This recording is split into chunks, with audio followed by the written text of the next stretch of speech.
Méande. Méande, président de l'Association des ingénieurs diplômés par l'État et président de la Fédération des élèves et anciens élèves du CNAM, dite chez nous CNAM Alumni.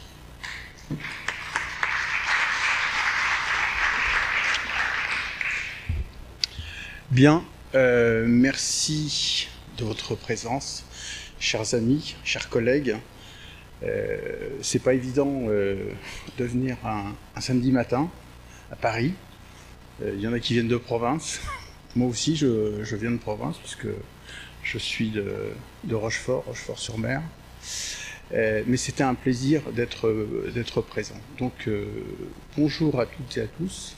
Je remercie bien évidemment la participation et la présence de Madame l'administratrice générale, de Madame la directrice de l'EICNAM, Madame Annie Crasset, cher président, Laurent, cher Laurent, et puis bien évidemment, chers collègues, vous êtes ici, chez vous, comme nous le sommes tous ici. Voilà.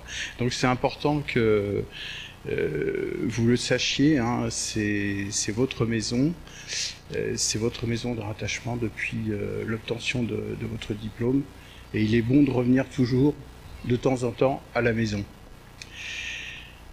Aujourd'hui, la FAE, donc la Fédération des associations d'élèves et anciens élèves du CNAM, réunit environ un petit peu moins de 14 associations multidisciplinaires. Donc qui est composé en deux secteurs, hein, donc le côté technique par l'ingénieur, hein, donc comme l'a précisé à la fois Laurent, Madame l'administratrice également générale et Annick.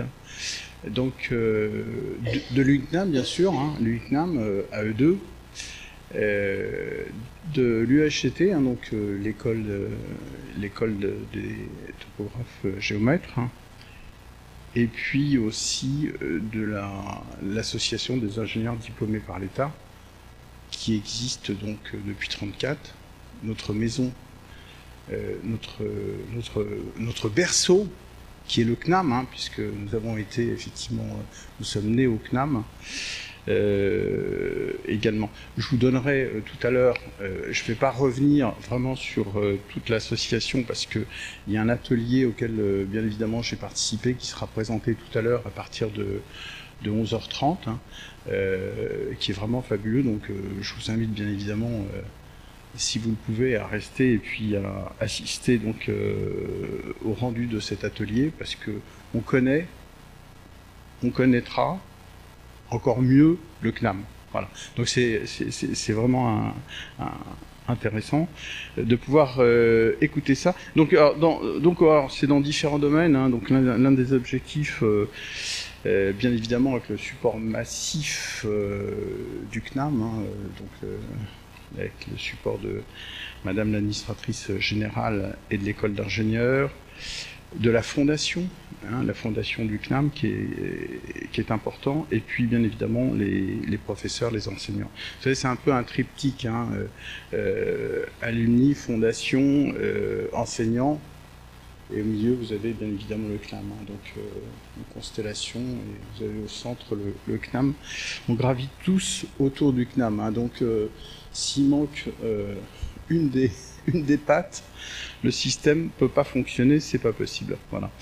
Alors, quelque chose qu'on vous a certainement expliqué, hein, donc la devise du CNAM, hein, donc de l'abbé Grégoire, Henri Grégoire, qui reste vraiment totalement d'actualité. Hein. Omnes docet ubique. Ça, c'est important parce que on est là, enfin, le CNAM est là pour former avec des professeurs formidables, et là vraiment pour former pour les besoins des ingénieurs et autres formations, bien évidemment, mais des ingénieurs pour vraiment les besoins industriels, voilà, pour répondre aux enjeux industriels. Et ça tout au long de la vie. Le CNAM est là. Les associations sont là. Il faut avoir toujours ce point de repère, ce retour à son point de repère qui est l'association. Il faut toujours garder le contact avec sa tribu. C'est très important.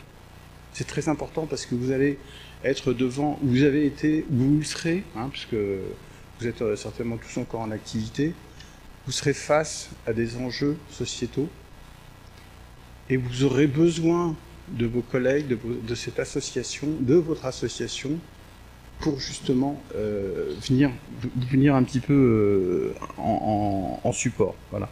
Donc, alors, bien évidemment, on peut difficilement comparer le CNAM au réseau d'écoles d'ingénieurs, au réseau d'écoles de commerce qu'on peut effectivement, bien évidemment, connaître. Comme je discutais tout à l'heure un petit peu en aparté avec Jean-Alix et Annick, le CNAM répond vraiment par la formation aux besoins de l'industrie. On n'est pas là, effectivement, enfin le CNAM n'est pas là pour effectivement blablater. On est vraiment, on forme vraiment, vraiment des talents, des élites, il faut le dire. Il faut être fier de son diplôme. Il faut être fier du diplôme du CNAM. C'est extrêmement important. C'est extrêmement important parce que c'est incroyable. J'en parlais également tout à l'heure. Dans les grandes émissions de télévision, il y a toujours un CNAMien, un professeur du CNAM qui intervient.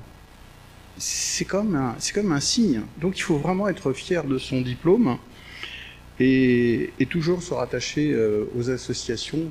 C'est extrêmement important. Voilà. Donc il y a environ à peu près 750 formations. Le CNAM, bien sûr, à l'institution, c'est vraiment une grande maison qui apporte tout l'enrichissement et la connaissance partout et pour tous. Et ça, c'est extrêmement important. Voilà. Alors, il y a les filières scientifiques et techniques, comme je vous expliquais, qui est donc l'USGT, bien sûr, l'UNICNAM et la SIDPE, avec un cycle, pour l'USGT, donc un cycle topographe et géographe, l'UNICNAM sur la partie scientifique et technique, et les SIDPE sur la partie effectivement ingénierie. Je vais juste vous rappeler juste que c'est vraiment important donc la fédération, donc cette fédération donc d'associations des ingénieurs, des associations CNAMiens. C'est important, pourquoi? Parce que tout simplement, dans votre formation, enfin dans la formation tout au long de la vie, dans le cadre d'une reconversion, on peut effectivement vous guider, vous accompagner. Donc on l'expliquera tout à l'heure dans les ateliers. Et je trouve que c'est un appui extrêmement important qu'il faut effectivement ne pas perdre, puisque la formation tout au long de la vie est vraiment une opportunité excellente pour compléter sa formation initiale. Et dans le cadre d'une nouvelle orientation professionnelle, par la reconversion professionnelle, est l'une des forces que portent les associations, que porte le CNAM et in fine nos associations. Alors je voulais vous donner juste... alors je m'étale pas plus, rapidement, je m'étale pas plus sur la fédération parce qu'il va y avoir des ateliers qui vont venir effectivement expliquer ça rapidement. Mais je voulais vous dire qu'il y a 2 diplômés qui sont des IDPE qui ont un parcours remarquable. Louise Alm, qui est devenue la première femme ingénieure IDPE de la promotion 1942 dans la spécialité donc, des matériaux. C'est une ancienne élève et monitrice du CNAM, qui est la première vraiment ingénieure IDPE, femme ingénieure, pardon, diplômée en 1942. Et elle a reçu, bon, je ne vais pas m'étaler, mais elle est de réputation internationale. Elle a fait rayonner le CNAM à l'international. Et elle a reçu la médaille de vermeil donc, du CNAM en 1978. En 1978, pardon. Et un autre qui est également très intéressant, qui est André Didier. André Didier, il est rentré au CNAM à l'âge de 15 ans. Et il a fait toute sa formation au CNAM et est devenu professeur de chaire sur la partie cinématographie. Et c'est lui, vous savez, qui a développé, puisqu'il avait un laboratoire ici au CNAM, qui a développé, vous savez, le système de vision rapide des films et qui a servi aux militaires après, lors de la deuxième guerre mondiale. Voilà. Donc, c'est riche. Le CNAM est avec beaucoup de talent. Et sachez, le dernier mot que je voudrais vous dire, rapprochez-vous, restez en contact avec votre tribu, donc qui est votre association, parce qu'on pourra effectivement tout le temps essayer de trouver une solution et vous aider. Voilà, je tenais à vous remercier et à tout à l'heure.